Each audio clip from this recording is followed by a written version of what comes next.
Bienvenidos a ese digital que tiene por vocación conquistar la auténtica democracia y muy especialmente la libertad.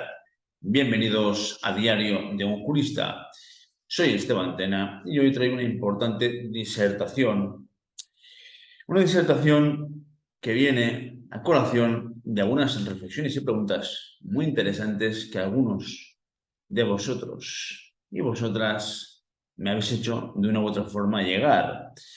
Bien, estas preguntas que me he formulado, estas reflexiones, vienen a raíz de la última publicación que subimos en este canal Diario de un Jurista el viernes pasado. Es una publicación en la que se menciona un auto del Tribunal Constitucional del más alto tribunal togado de España, una resolución, un auto de fecha 13 de julio de este año, en el que es juzgado basado en un importantísimo informe, nada menos que de la Secretaría General Técnica del Ministerio de Sanidad, pues, como digo, el Tribunal Constitucional literalmente expone, literalmente afirma que la vacunación obligatoria ha podido producir o ha producido, de hecho, daños irreversibles o de muy difícil solución. Pues bien,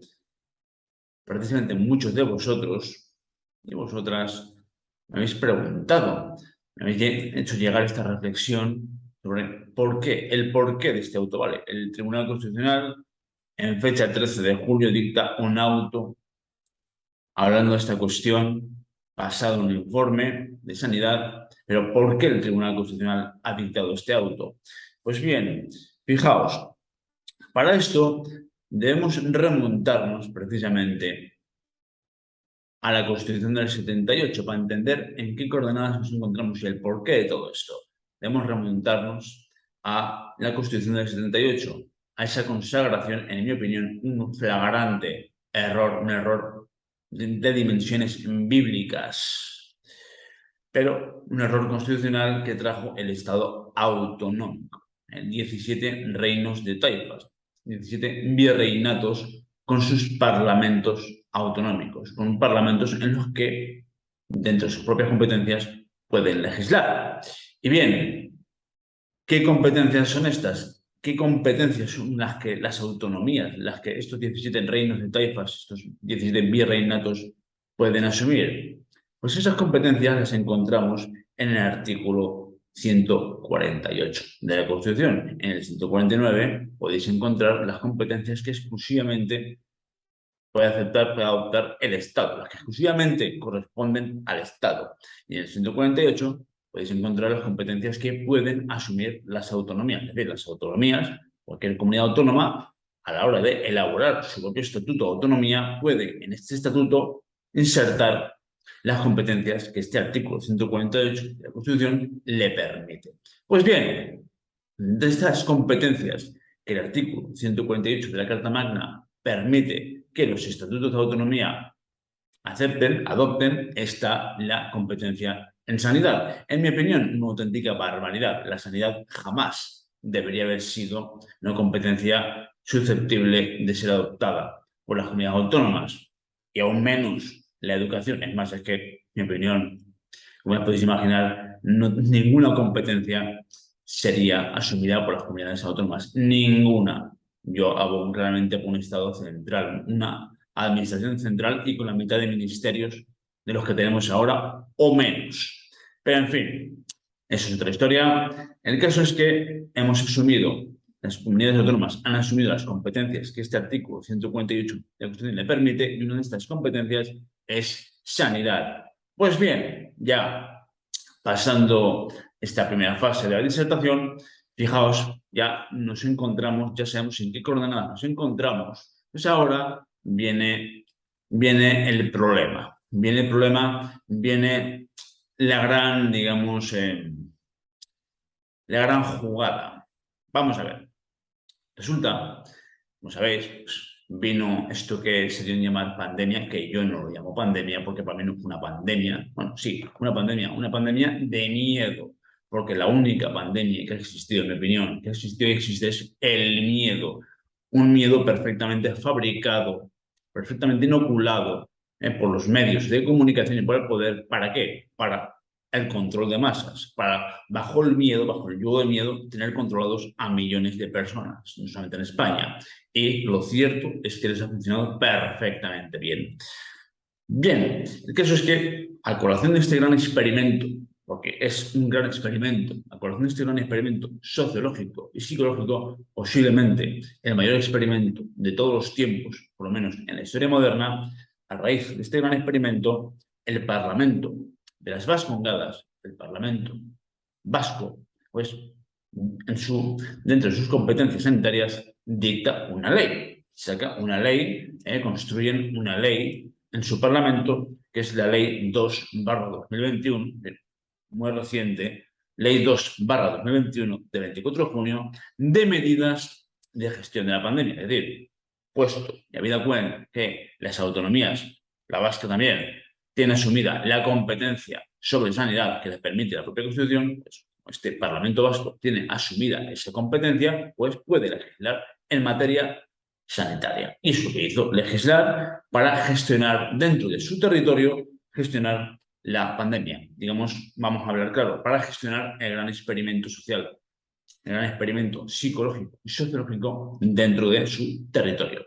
Pues bien, dentro de esta ley se tratan muchos aspectos muy dispares, muy distintos, algunos muy complejos, y una de las cuestiones que se trata en esta ley nacida y emanada del Parlamento Vasco es, pues, la realización de pruebas diagnósticas. Es decir, en su artículo 14 viene a decir, es muy complejo y no lo voy a leer entero porque es bastante extenso, dentro de su artículo 14 pues se venía a decir algo así como que si el paciente se negaba a someterse a pruebas diagnósticas, tenía que firmarlo por escrito. Hasta ahí perfecto. Además, por ejemplo, esto está basado en la ley, precisamente en la ley 41/2002, reguladora de la autonomía del paciente. Es decir, hay una ley que regula la autonomía del paciente, una ley que viene ya del año 2002, es muy antigua. Bien, pues esa ley que regula la autonomía del paciente es la ley precisamente que exige que el consentimiento sea informado, que el consentimiento para cualquier tratamiento médico, sea preventivo, curativo, etcétera, sea un consentimiento informado. A ese respecto yo escribí, hace muchos meses, escribí 3 artículos, precisamente en este digital, en este canal Diario Jurista, 3 artículos titulados Una vacuna contra el miedo. Yo próximamente los colgaré en este canal para que tengáis acceso a ello. Se llama Una vacuna contra el miedo 1, Una vacuna contra el miedo 2 y Una vacuna contra el miedo 3. Bien, pues hice 3 artículos, escribí 3 artículos explicativos precisamente de estas cuestiones, de ese consentimiento informado que en mi opinión no ha existido en España, porque millones de personas fueron a vacunarse bajo el yugo del miedo y, en mi opinión, bajo el yugo del miedo, cualquier consentimiento queda viciado de entrada. O sea, no hubo información alguna, ni hubo consentimiento informado alguno, mi opinión personal.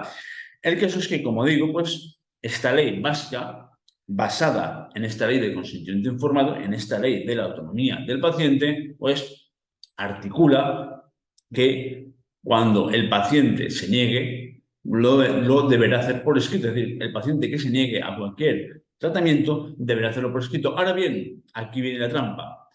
Aquí viene la trampa. Donde este mismo artículo dice literalmente que si el paciente se niega, hablando ahora ya estamos hablando en el terreno de este experimento psicológico y sociológico. Si este paciente se niega a someterse a la prueba diagnóstica de ser positivo o negativo en el coronavirus, pues si se niega, deberá manifestarlo por escrito. Pero si se niega, manifestado por escrito, si por escrito se niega a someterse a esa prueba diagnóstica de ser positivo o no en el COVID, entonces eso puede ir en detrimento de su trabajo. Es decir, puede no acceder al puesto de trabajo, puede perder su trabajo si se niega a esa, digamos, a esa prueba, a ese test a los test, si se niega al test, a esa prueba diagnóstica sobre el COVID, puede perder su trabajo e incluso pues, tener algunas consecuencias negativas como perder derechos personalísimos. Pero bien, siendo ya eso una auténtica aberración y, en mi opinión, un atentado contra la libertad, siendo esto ya una aberración, lo más abyecto y miserable viene a renglón seguido. Y es que tenemos esa negativa por escrito respecto tan solo a la prueba diagnóstica de una PCR, ¿de acuerdo? Pero ahora viene el siguiente, dice, este mismo precepto, es decir, esa misma negativa por escrito con la que, so pena de firmar por escrito que no te vas a someter a la prueba diagnóstica, vas a perder tu trabajo, ese mismo precepto se aplicará a los efectos de la exigencia de vacunación. Es decir, no solamente el Parlamento Vasco, no solamente legisló que si te negabas a esa PCR, a esa prueba diagnóstica de ser positivo o negativo en COVID, ibas a perder tu trabajo. Es decir, si tú, como paciente, no, yo voy a afirmar que yo no quiero someterme a esta prueba PCR, perderías tu trabajo, además de algunos otros derechos. Esto se quería hacer extensivo a la exigencia de vacunación, es decir, que no solamente perderías tu trabajo si te negabas a someterte a esa prueba diagnóstica con un test PCR, sino que además, si te negabas a la vacunación, si te negabas a vacunarte, también lo perderías. Este inciso, este mismo precepto se aplicará a los efectos de la exigencia de vacunación. Ese inciso fue el que, y aquí viene la historia, se recurrió en inconstitucionalidad. Es decir, fue la propia presidencia del gobierno, el propio presidente del gobierno, el que a través de la abogacía del Estado, representado por la abogacía del Estado, recurrió este inciso, lo recurrió al Tribunal Constitucional. O sea que, pues, por la propia ley orgánica del Tribunal Constitucional y por la propia Carta Magna, se puede. Está permitido, es uno de los recursos que permite. Y el Tribunal Constitucional, o sea, y el presidente de gobierno, perdón, puede recurrir ante el Constitucional cualquier disposición que se dicte en un Parlamento autonómico. Pues bien, el Tribunal, o sea, el presidente de gobierno recurrió en inconstitucionalidad. Este inciso, este mismo precepto se aplicará a los efectos de la exigencia de vacunación.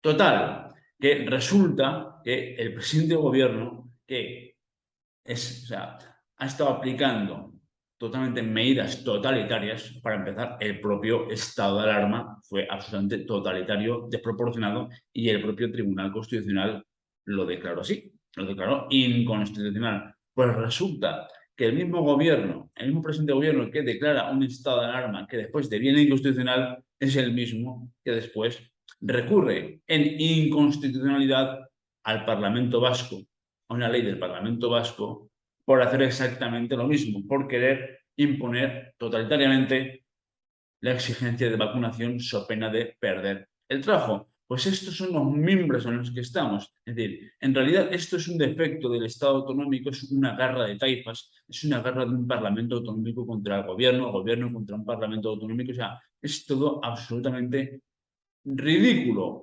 Pero lo más importante de todo esto, y tan ridículo como que el mismo presidente de gobierno que totalitariamente dicta un estado de alarma es el que después recurre en inconstitucionalidad ante una autonomía que hace exactamente lo mismo que él. Es decir, parece un poco aquí de ego. Parece un poquito aquí de ego decir, ¿tú a dónde vas? Solamente eso lo puedo hacer yo, tú no. Pues viene a ser algo así, ¿no?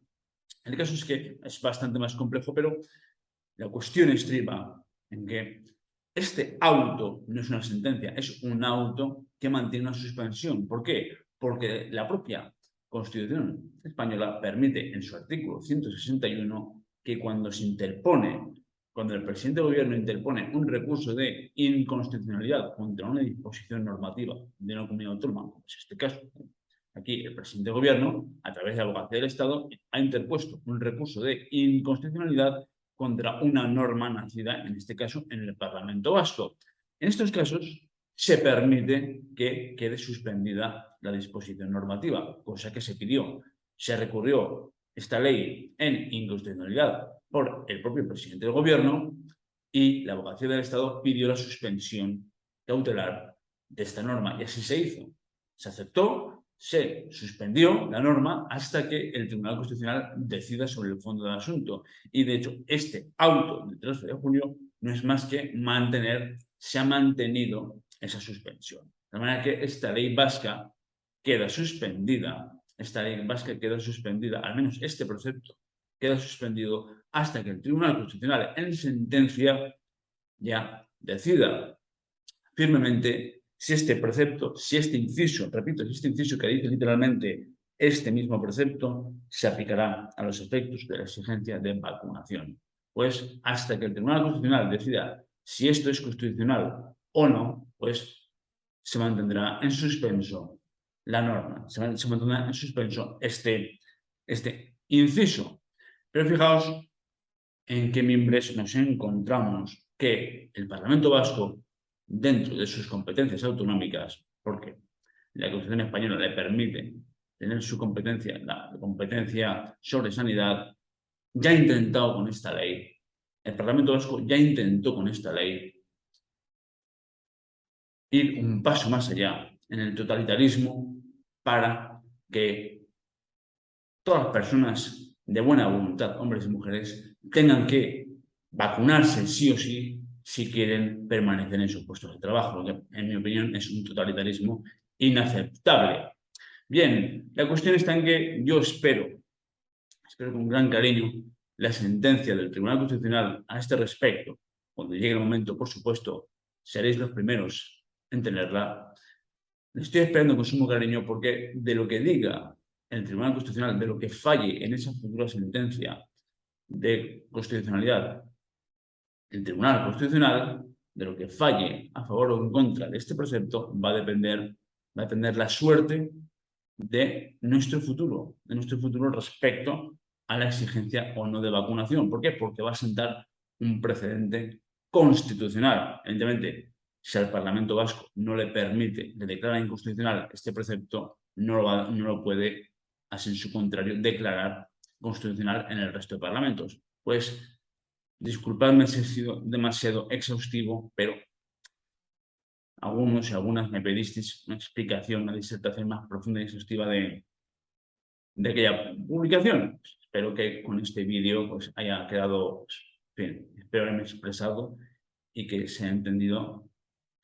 Y bueno, amigos y amigas, un placer como siempre comentaros simplemente que este próximo jueves voy a estar con Luis J. Martín en Libres 2.0, también con la periodista canaria Rocío López, y vamos a hablar de estas cuestiones. Vamos a hablar de esto, tanto de este fallo, de este auto del Tribunal Constitucional, como de otras cuestiones.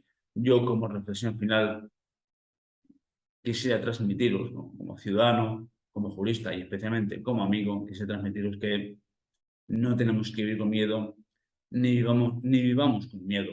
No se puede vivir con miedo. Está prohibido vivir con miedo. Está prohibido vivir con miedo. Tenemos que ser felices. El miedo no cabe en nuestro camino. Os mando un fortísimo abrazo y muchas gracias, como siempre, por estar ahí. Bienvenidos al Diario del Jurista.